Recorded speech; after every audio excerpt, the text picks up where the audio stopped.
सितंबर 14।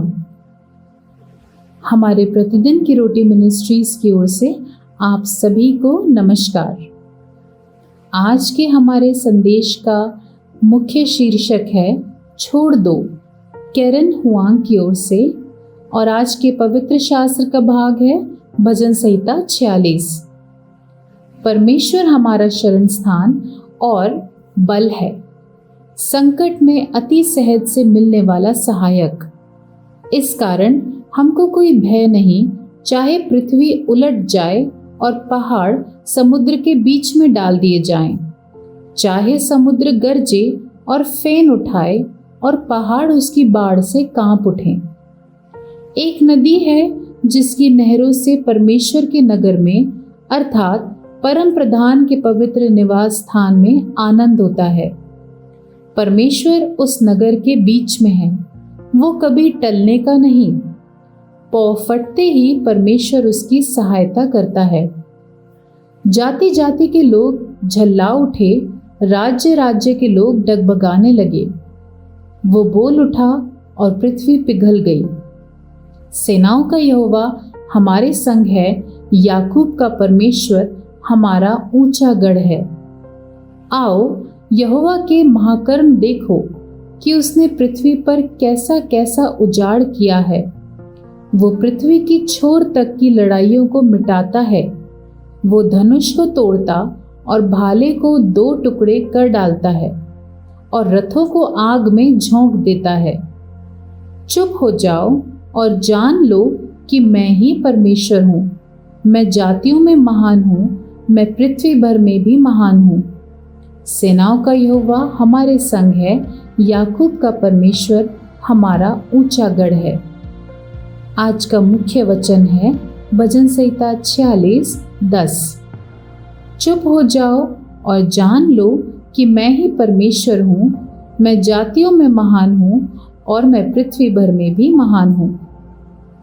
किताबों की जिस दुकान में कीथ काम करता था, उसका मालिक केवल 2 दिनों के लिए छुट्टी पर था।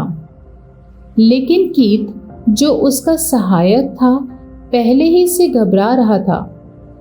संचालन ठीक चल रहा था, लेकिन कीथ चिंतित था कि वो स्टोर की देखरेख ठीक से नहीं कर पाएगा। बेचैन होकर जितना बारीकी से वो प्रबंधन कर सकता था उसने किया।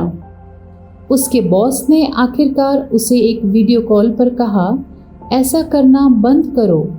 तुम केवल उन निर्देशों का पालन करो जो मैं तुम्हें प्रतिदिन ईमेल करता हूँ। चिंता मत करो कीथ, बोझ तुम पर नहीं है, मुझ पर है। अन्य राष्ट्रों के साथ संघर्ष के समय में इज़राइल को परमेश्वर से एक ऐसा ही संदेश मिला था कि चुप हो जाओ, संघर्ष करना बंद करो। उसने संक्षेप में कहा, मैं जो कहता हूँ केवल उसका पालन करो, मैं तुम्हारे लिए लड़ूंगा। परमेश्वर ने इज़राइल को निष्क्रिय या लापरवाह होने के लिए नहीं, बल्कि सक्रिय रूप से स्थिर रहने के लिए ही ऐसा कहा था। स्थिति पर नियंत्रण और अपने प्रयासों के परिणामों को परमेश्वर पर छोड़ते हुए ईमानदारी से परमेश्वर की आज्ञा मानने के लिए कहा जा रहा था।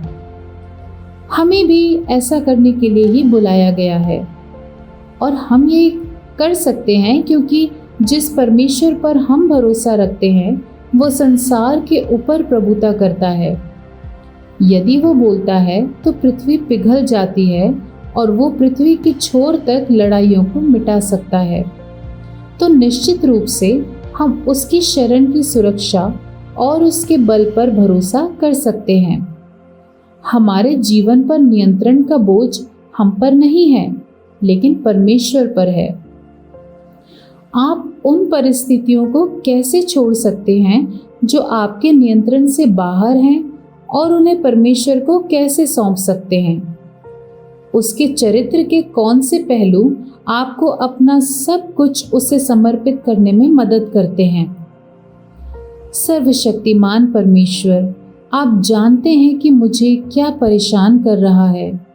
मुझे नहीं पता कि इससे कैसे निपटना है, लेकिन आप जानते हैं।